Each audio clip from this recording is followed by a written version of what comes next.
Dato che l'andamento e le usanze e gli avvenimenti e i luoghi di questa mia vita sono ancora infantili, io tengo afferrati con ambe le mani questi ultimi avanzi e queste ombre di quel benedetto e beato tempo.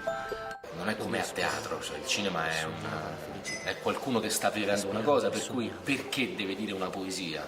Allora ovviamente il lavoro è capire dietro cosa c'è tutto. Cioè già la poesia funziona per quello che non è scritto, è quello che è dietro le parole. E se vuoi il cinema è un po' così, per cui il mio lavoro è stato capire cosa mettere dietro le parole nel leggere una poesia. E l'abbiamo fatta in tanti modi diversi, cioè ogni volta passavano delle cose diverse. Poi quello che è stato scelto sono dei momenti che funzionali alla struttura del film, però abbiamo lavorato con una libertà di far passare dentro sempre cose diverse. Guarda.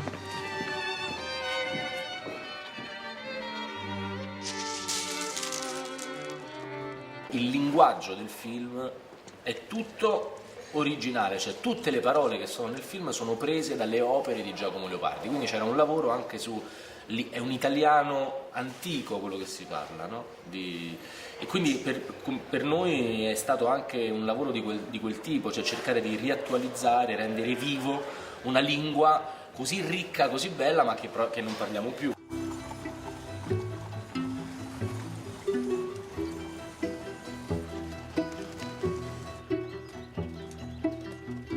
Ogni metodo, secondo me, porta con sé il mostrare che tu utilizzi quel metodo.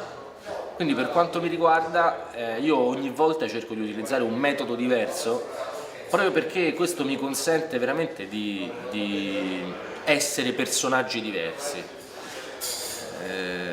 Penso spesso a come quel personaggio avrebbe preparato il suo personaggio se fosse stato un attore, cioè voglio dire che in alcuni casi imparo a memoria le battute in maniera quasi ossessiva, in alcuni casi arrivo sul set che non ho preparato niente, in alcuni casi faccio una preparazione fisica, in altri appunto invece solo letture, perché ogni strada porta con sé dei messaggi involontari che il tuo corpo manda proprio per il percorso che hai fatto, come quando torniamo da un viaggio, che se sei stato in India un mese ti si vede in faccia che è cambiato qualcosa, così il modo che tu hai di lavorare cambia la tua persona e fa sì che diventi un personaggio diverso, per cui il metodo forse è questo, ma non è un metodo, è un contrometodo, è